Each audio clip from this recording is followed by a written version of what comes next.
The National Weather Service in Sterling, Virginia has issued a special marine warning for Tidal Potomac from Cobb Island, Maryland to Smith Point, Virginia. Tidal Potomac from Indian Head to Cobb Island, Maryland. Tidal Potomac from Key Bridge to Indian Head, Maryland, until 10:45 p.m. Eastern Standard Time.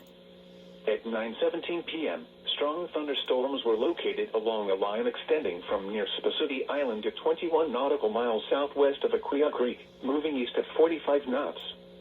Hazard: wind gusts 34 knots or greater. Source: radar indicated. Impact: boaters and small craft could be thrown overboard by suddenly higher winds and waves capsizing their vessel.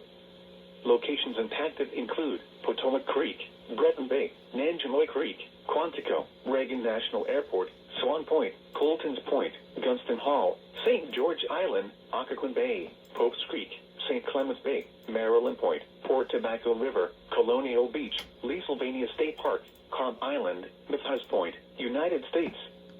301 Nice Memorial Bridge and Mason Neck State Park.